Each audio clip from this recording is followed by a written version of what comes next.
Despite what happened in Coppa Italia last night, it really has been a stellar season for Inter on most fronts, especially in the Champions League. They dominated Bayern to go through and now face Barcelona in the semifinals. And it really has been one of the best defensive sides in Champions League this season. Luckily for them, they won't have to face Milan in the next round because that's been the only team that really has gotten the better of them the entire season. And they really had aspirations for the treble. Obviously, they go out in Coppa Italia. They're in the semifinals of the Champions League. Super Coppa, they reached the final as well, and they're currently tied in first for Serie A. And if you're looking at odds to win the Champions League, between the four teams that are left, Inter Milan are the underdogs at plus 450. I think that's pretty good value for an Inter side that we mentioned defensively has been pretty stellar in the Champions League. It really has, though, been a rough few days for Inter Milan, obviously losing against Bologna in Serie A, then falling in the semifinals of Coppa Italia. But still, we've praised their depth all season long. We've praised their rotation from Inzaghi all season long. Hasn't really been going well. Is that Tony, is it a state of fatigue? Is that what's going on? Yeah, I mean, we've mentioned the age the entire season, right? And we didn't know if it would catch up with them at one point or another. Yesterday seemed to look like that was a bit of it, based on the fact that Inzaghi rotated so many players. So that may play a factor here moving forward. He had to rotate at some point, right? It would have been almost impossible to go through. I mean, sorry, I thought these were the upcoming features, but these were the last results through the next couple of weeks with his best team always. He constantly rotates or doesn't have them all, right? So it felt like he had to rotate in one. Was forced to rotate now because every single game is a final for Inter at this point. And look how the narrative. We alluded to it yesterday or a couple of days ago when we started to talk about Grella, when we were talking with Grella. Look how the narrative is like teetering on being extremely positive to what a disaster. Inter is going to walk away with nothing, a treble of absolutely jack diddly squat. So that's where we're at right now. Kind of shows the fine margins, right? Where a week ago we're talking that this team can win the treble, and now it's possible that they finish the season without a trophy altogether. There are some injury issues. Thuram did not play in that game in the Coppa Italia. Denzel Dumfries was also on the sideline. They're still a solid team. For me, one of the deepest teams in Europe. So, Tony, what are the three reasons why they will win UCL?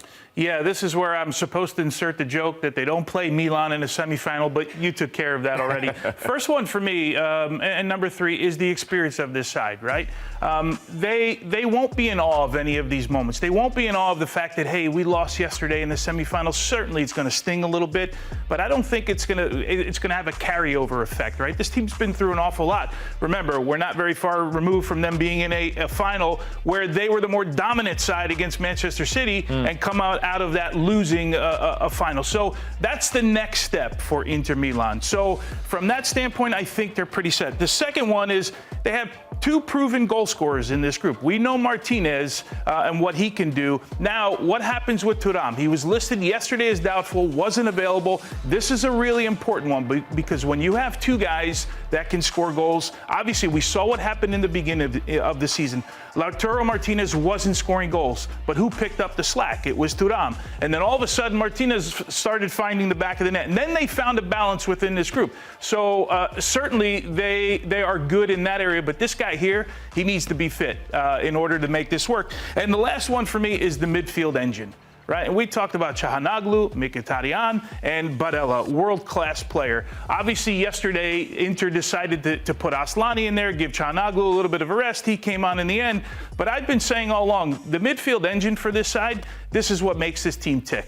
Right, and the fact that they're getting a little older in that midfield, especially with Çalhanoğlu and Mkhitaryan, with the three of them, they have a lot of really good cover and balance. Barella, though, is the engine. He's the guy that makes things happen, both moving forward and the defensive work is just incredible for what he does. So those are the three things that I look at and say, this is why Inter has a chance. I guess we're going to call them defying the odds, right? Because they are the lowest of the odds to go through. But this is a deep side. They're going to play a couple of really young sides, so they're going to have to manage, I think, how they go about their business. I don't think they can be attack all the time over two legs if they are a little bit tired.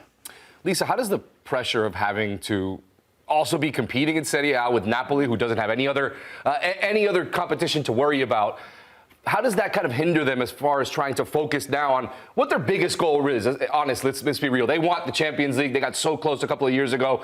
They won Serie A last year. So how do they have to balance that? Well, honestly, I think falling yesterday and last night in Coppa Italia actually helps clarify some things for this Inter squad and making sure that they know where their priorities lie. And it is in Champions League. They want to win Champions League, winning Serie A as well. But now you're out one competition. You don't have to worry about the final. You can just focus on these two. Tony, to your last point, going up against Barcelona, a side that is really young and has a lot of different attacking prowesses, one of the positives of Inter is that they're okay without the ball. They can manage on both sides of the game, whether in possession, playing like a high-flying attacking style, but we've seen them at times be okay out of possession, control the game in what they can with dictating tempo on the defensive side of things, and then transitioning into attack. And that's going to be the game plan against a Barcelona side. So go ahead, Tony. You want to answer that? I feel like in the last couple of months, we've seen them give up goals that are almost uncharacteristic of this Inter side from last year. I think defensively they're worse than last year. And that would be my only pushback.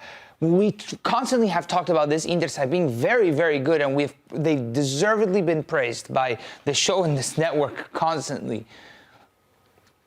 But we also say at the same time that they haven't hit their ceiling. They're not at their best. And there's a couple of moments here or there you give up a bad goal, like on a corner kick and stuff like yesterday. There were moments. How do you're wondering the Inter team a year ago, the one that got to the Champions League final, a year ago they were locked down. Wouldn't doubt. have given up that goal. But let's keep in mind in Champions League through the group phase, right? 1 goal given up in 8 matches. Right, so they've figured it out, and I assume, and I have to go back and look at all of the lineups in those games, that those were the best groups playing, right?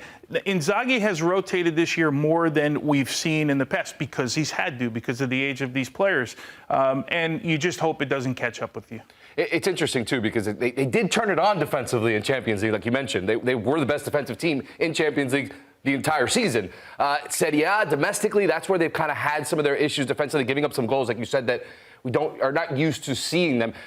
Can they now push forward again and turn it on in the Champions League? It's not easy against a talented Barcelona side. Well, what have we been talking about with Barcelona over the last couple of weeks? The one deficiency they have is this high line that they play, right? And how people can get in behind. And I look at the way the wingbacks, Dumfries is going to be an important one. We didn't touch on him. Wasn't available yesterday. Looks like he's going to be available. If Di Marcos, this guy, I don't know if he's hit his stride the entire season, but there's been moments, right, where you're just like, the guy can do anything, especially from a wing-back position. So if they can get those two guys clicking, get runs in behind, they can be really, really dangerous.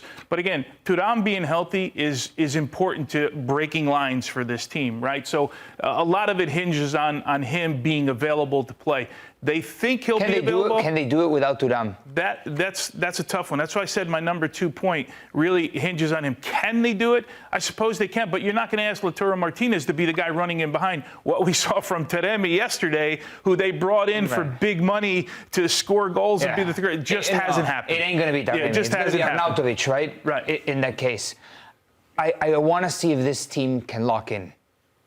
There's been times this season where they don't lock in from minute 0 to minute 90, especially in those last 10 minutes, 15 minutes. You know, against Barcelona, you got to be locked in. It felt like yesterday they received a punch to the face and they were groggy and they couldn't get back to their center, back to Inter being Inter. And yes, the rotations and whatnot and maybe priorities elsewhere, blah, blah, blah. But this, we can't praise their depth all season long. And then when they rotate, it's because they rotated. Right. They weren't good with it. No.